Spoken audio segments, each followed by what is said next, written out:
Hello, YouTubers. Welcome to Level-Headed News. This is your host, Brenda. I have 3 episodes for you this morning here on the 6th day of January.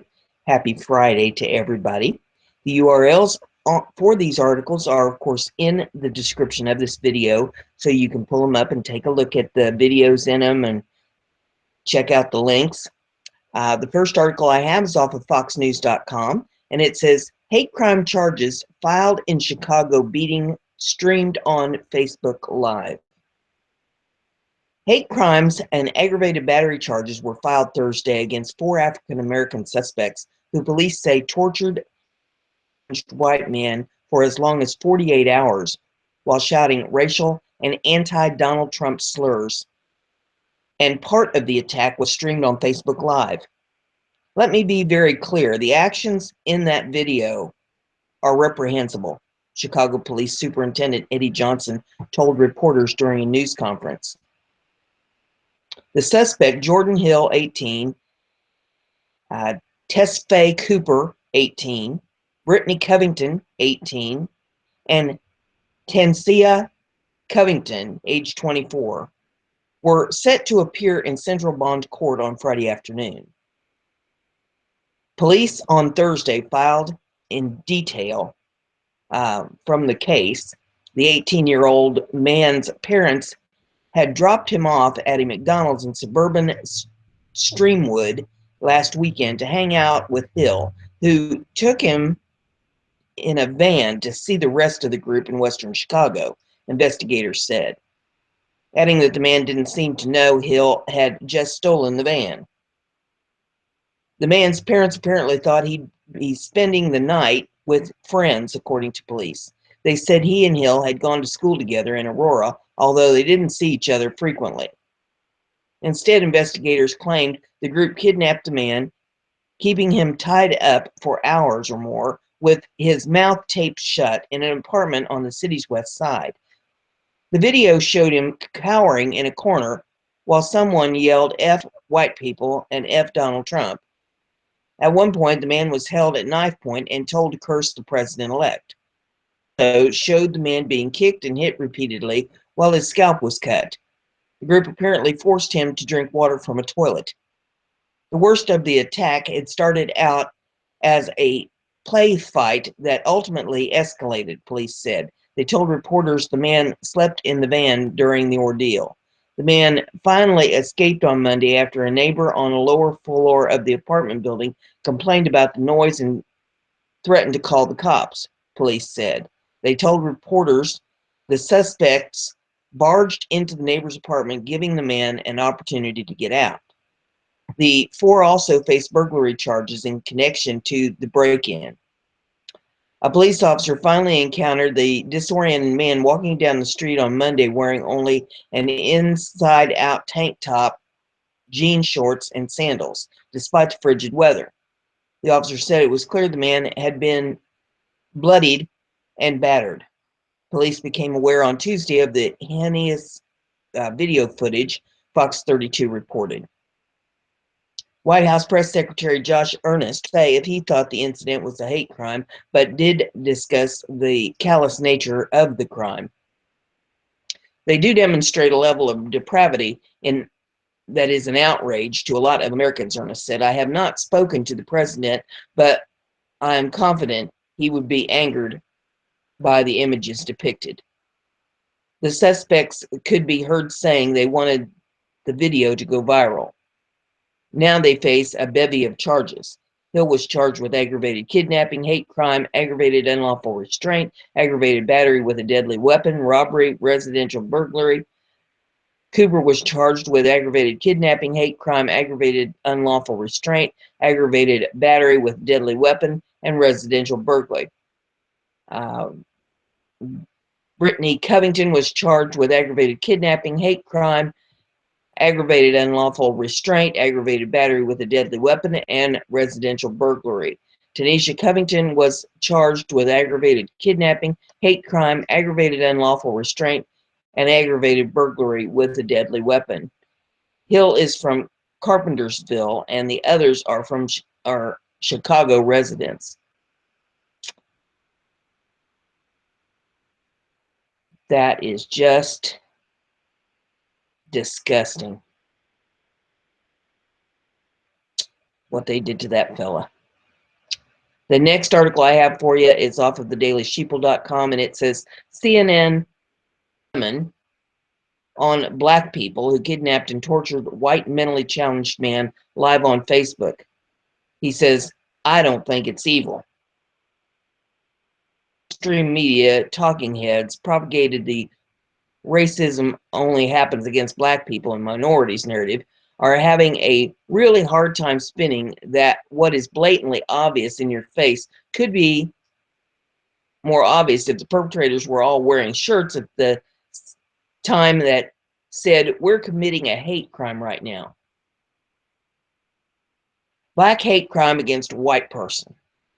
As previously reported, a group of 4 black young adults kidnapped a white mentally challenged man in Chicago and tortured him live on Facebook. They said things like, F white people while doing it, making it pretty apparent to most adults that with eyeballs who know what words mean that this is a hate crime. The system, however, which has spent the majority of Obama's second term whipping America into a race war, is desperately trying to spin it that maybe 4 black people were just attacking a white guy and saying F white people only because he was mentally handicapped. And if they were just expressing hate toward mentally handicapped people, the White House, White House official statement. Is it too early to tell if this is a hate crime or not? No.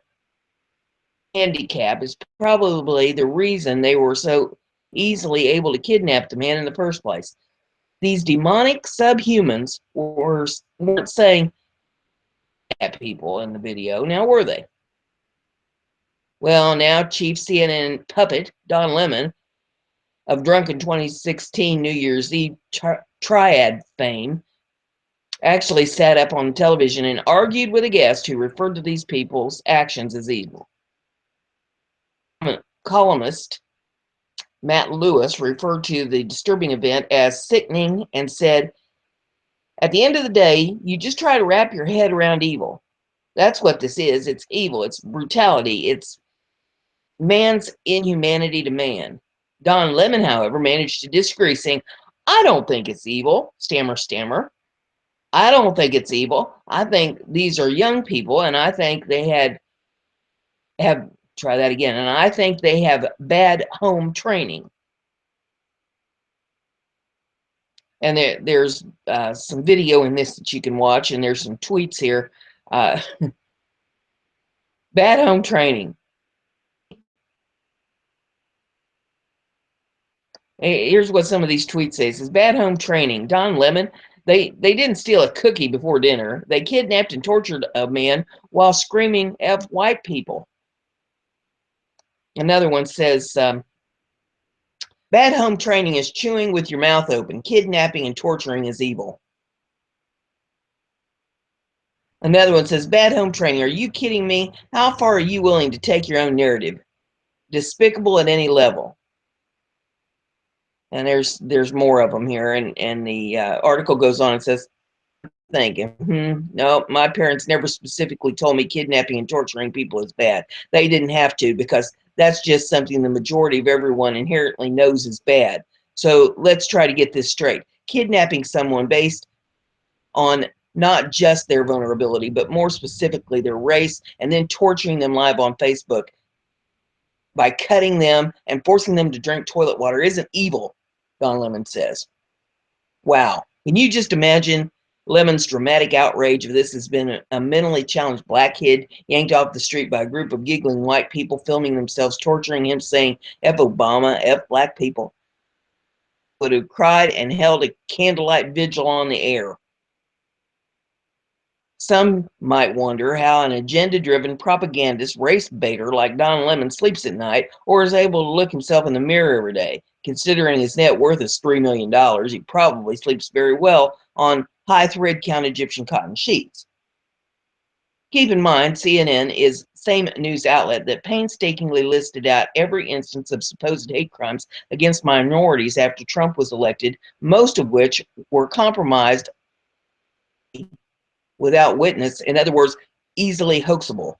But when it came to black mob yelling, "You voted Trump," while beating a white guy and calling him white boy, all caught on tape, and Chicago, again, no less.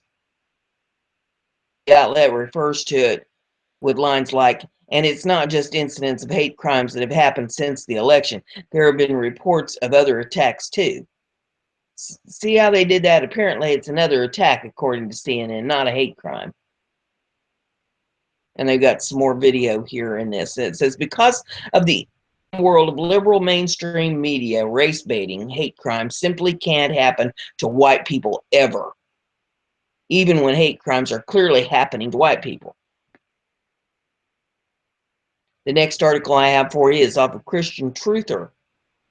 And this one says, the USA for the first time is among the 12 worst Christian persecution nations, says a watchdog group.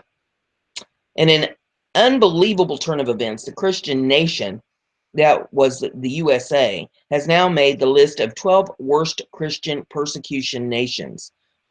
We felt it was very important this year that we highlight 3 countries where religious discrimination and persecution are deemed unusual, but have reached a certain threshold of concern. These are Mexico, Russia, and, sadly, the United States, explained in a press release. Jeff King, president of the International Christian Concern. In the U.S. are in no way comparable to other countries on the list. A certain segment of the culture and the courts seem to be intent on driving faith out of public square. There have been too many court cases with bad decisions to miss the clear trend line. The ICC report divides the 12 countries into 3 categories. Nigeria, Iraq, and Syria were listed among the worst of the worst countries for Christians, due largely to the rise of Islamic extremism and the ongoing terror attacks throughout these nations. The United States of America just made the Hall of Shame. What do you think?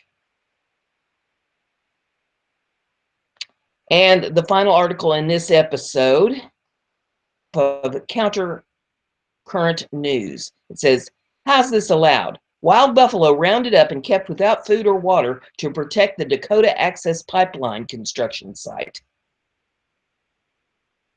And the Standing Rock Sioux Reservation, which is home to more than 8,000 members of the Sioux tribe, against the Dakota Access Oil Pipeline, has been waging for months. Protesters from all across the U.S. have stepped in to help defend the Native people whose homes and livelihoods are being threatened by the impending pipeline. These brave souls have been subject to brutal treatment and ruthless threats from officials and proponents of the pipeline, but people aren't the only ones suffering. This video, and there is a video here, shows a group of wild buffalo that have been corralled and isolated inside a razor wire wall that is surrounded by a deep trench. In a post on Facebook, Animal Legal Defense Fund, or the ALDF, wrote, it has been reported that wild buffalo are being corralled and held behind razor wire fence without food or water near the Dakota Access Pipeline, and that there have been threats of killing the buffalo by the construction company. The ALDF is currently investigating the legality of the treatment of these animals. If seeing this makes you angry, we encourage you to learn more about what's happening at Standing Rock and share this and other stories with everyone you know to raise the awareness. We cannot ignore this blatant disregard for basic rights of people and animals that is occurring, all in the interest of building a profit-generating oil pipeline. So there you have the 4 articles in this episode, and there will be 2 more episodes this morning. If you like what we're doing, give this a thumbs up. Share it around so everybody gets to know the real news that's going on. If you haven't subscribed yet, please subscribe and click that little bell next to the subscription button and check that box. Then you'll get email alerts every time I do a show so that you know what the news is. Keep yourself aware. And I'll see you in the next episode.